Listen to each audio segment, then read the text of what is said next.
Here now to discuss the government shutdown, Michigan Congresswoman and chair of the House Republican Conference, Lisa McClain. Thank you so much for being here, Congresswoman. Thank you for having me. Oh, you're welcome. Crazy times in Washington, D.C. Democrats who created Obamacare in 2010 without a single Republican vote have now shut down the government to avoid the subsidies, falling back to the very subsidies that they themselves set. Congresswoman, I think they're doing this to hide the fact that Obamacare is failing, and they're trying to pretend that it's not and somehow blaming a Republican. I don't think it's going to work. What's your take on everything as we go into the 16th day of the shutdown? You are spot on. It's not going to work. And remember, first their fight was, we're just going to fight against President Trump. Then when that didn't work, no, it's about the Epstein files. We're going to fight against, the transparency on the Epstein files. Oh, gosh, that didn't work. Okay, now it's going to be the health care, the ACA credits. Oh, yeah, but wait, we put those ACA credits and caps and limits. Shoot, that was our policy. Maybe we can get the American people, we can dupe the American people into believing that it's the Republicans. It's just not working. The American people are so much smarter than the Democrats give them credit for. Oh, and the fake news is out there providing cover to the Democrats. The Democrats are out there lying. I really do. I think they double down on their lies every day. At the very beginning, it was, no. We're not asking for $1.5 trillion for health care for illegals. That's not true. We're not asking for transgender surgeries in Peru. We're not asking for all of the Medicaid work requirements to be removed. All of the things we lost in the big, beautiful bill because we don't have the votes. No, we're not doing that. Even though they literally put it in writing and handed it to the president as a ransom note, and then hiding all of that are these out-of-control premiums for a failed system of health care, and yet they go, Republicans control the House and the Senate and the White House. They could pass this. They lie. Timu Obama, as I call Hakeem Jeffries, is out there lying. Does it ever surprise you with the length they'll go to lie about the things that are so obvious to the American people? No, because I think the Democrats think that the American people can't read, right? You actually put it in writing, like you said, and handed the note to the president. It's unbelievable.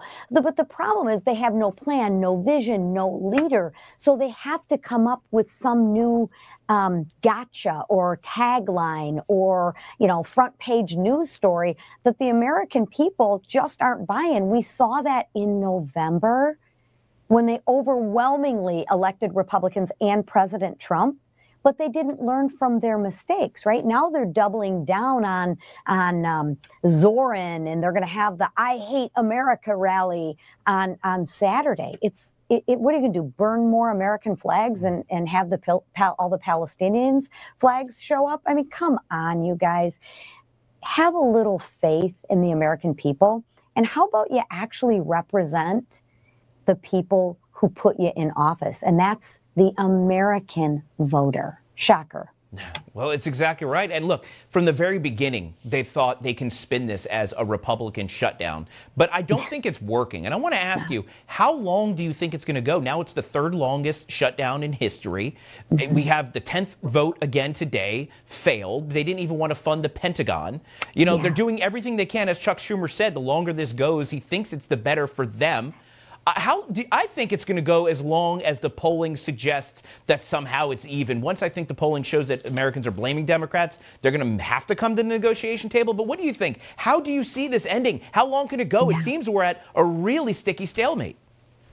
Well, I think a lot will change after the I Hate America rally on Saturday. I really do. I think that there is going to be enough media coverage on that to just compare and contrast, on a split screen. Look at what the president and Republicans are doing. They're lowering people's taxes. They're putting $50 billion into a rural health care fund. They're keeping more money in Americans' pockets, not to mention, President Trump's ending a few conflicts around the world. And contrast that with what the Democrats are doing. Nothing? Yeah. I mean, seriously, what are they doing? Assaulting Capitol Police officers, doing their phony press conferences. Seriously, what are they standing for? And I'll tell you, I think there are enough normal Democrats, and I use that word loosely, but that truly want to govern, that know in their heart of hearts what they're doing right now is wrong, because they voted for it 13 other times. Right. They voted for it in March. Let's not forget, these are their spending numbers that we agreed upon. And I think they're already beginning to feel the heat from the base, whether it's AOC and saying, just put some ink on paper. Well, AOC, should the ink have a word? Should it have a concept behind it, or just scribble some ink on some paper, right? They don't have a platform, and they're getting their lunch handed to them right now. And I think they're going to come to their senses, but I think it's going to take till after Saturday for them to do that. Wow. Well, we're going to be watching that very closely, all these no kings protests. I've never heard of a Democratic elected king, but I got about 30 seconds, but I really want to ask you this question, because I had this idea, and I don't know how Congress works enough to know if I'm right or wrong. Can Congress pass an appropriations just to pay essential federal workers during the shutdown and then force the Democrats to vote not to pay essential workers? We can force a vote. We'd rather not force a vote, because the House Republicans already took that vote. I don't need to allow the Democrats to come back to cover their own behind. We already voted to pay them. And what you saw in the Senate, they couldn't even pass the House, the defense appropriations bill that would actually pay the troops. That happened today. They voted no on that. Yeah, it seems like they don't care how much pain they cause the American people, as long as they can go out there and just lie about it. Thankfully, you're out there telling the truth on this network, and I've seen you everywhere doing an amazing job articulating our case on why it's the Democrat government shutdown. Congresswoman, thank you so much for being here, and good luck. Thank you. We are on the right side of the issues because we're on the side of the American people. Always. We always are on the right side of the issues. Congresswoman, thank you so much for joining today. Thank you.